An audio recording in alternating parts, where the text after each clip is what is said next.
السلام علیکم۔ منشی پریم چند کا افسانہ گودان۔ گودان کی کہانی غریب مگر ایماندار کسان ہوری کی ہے۔ ہوری ایک چھوٹے گاؤں میں اپنی بیوی دھنیا کے ساتھ رہتا تھا۔ اس کا خواب ہے کہ ایک دن وہ ایک گائے خریدے۔ گائے اس کے لیے مذہبی نہیں بلکہ جذباتی اخلاقی علامت ہے۔ ہوری سمجھتا ہے کہ گائے رکھنے سے عزت اور سکون نصیب ہوگا، لیکن قسمت اس کے ساتھ ہمیشہ ظلم اور محرومی کا سلوک کرتی ہے۔ اس کی زمین مختصر ہے، اس پر جاگیرداروں کا قبضہ بھی ہے۔ گاؤں کے پجاری زمیندار اس کی سادگی کا فائدہ اٹھاتے ہیں۔ ہوری قرض لیتا ہے تاکہ کھیت میں بیج ڈال سکے یا علاج کرائے، مگر سود اور لالچ کا جال سے مزید تباہی میں دھکیل دیتا ہے۔ پھر بھی محنت، ایمانداری اور سچائی سے کام کرتا رہتا ہے۔ ہوری کے گاؤں کے حالات دن بدن خراب ہوتے چل جاتے ہیں۔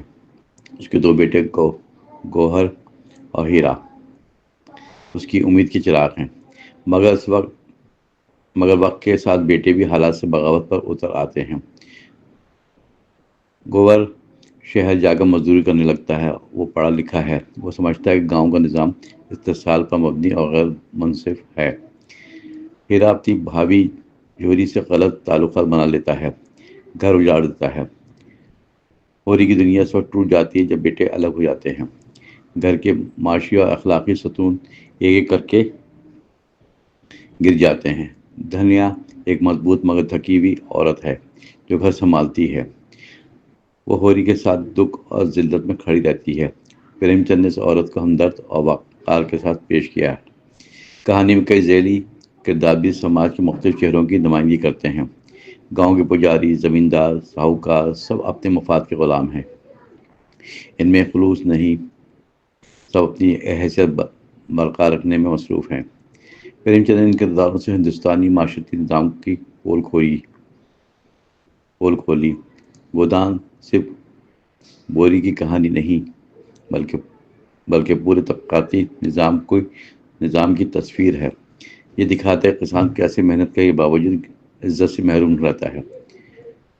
ہوری اپنی بیٹی سوریا کی شادی کے لیے بھی قرض لیتا ہے، مگر اس شادی میں بھی رسومات اور لالچ کا زہر شامل ہے۔ دھنیا اپنے شوہر کے ساتھ سب دکھ برداشت کر لیتی ہے۔ گاؤں کے لوگ اس کی غربت کا مذاق اڑاتے ہیں مگر مدد نہیں کرتے۔ یہ سب حالات قاری کو ایک گہری سماجی بے حسی دکھاتے ہیں۔ پھر ایک دن ہوری کی سب سے بڑی خواہش پوری ہوتی دکھائی دیتی ہے۔ اسے کسی مہربان شخص سے گائے تحفے میں مل جاتی ہے۔ یہ لمحے اس کے لیے خوشی اور عقیدت کا اظہار بن جاتی ہے، مگر گاؤں کے پجاری اور جاگیردار اسے بھی گناہ قرار دیتے ہیں۔ کہتے ہیں گائے دینے والے کا ذات الگ تھی، لہذا ناپاکی ہے۔ ہوری مجبور ہو کر گائے کو واپس کر دیتا ہے۔ خواب ٹوٹ جاتا ہے۔ یہ واقعہ اس کی زندگی کے مقصد کو توڑ کر رکھ دیتا ہے۔ پھر ایک دن گائے مر جاتی ہے اور الزام ہوری پر ڈال دیا جاتا ہے۔ وہ گاؤں والوں سے بھاری جرمانہ ادا کرنے میں مجبور ہو جاتا ہے۔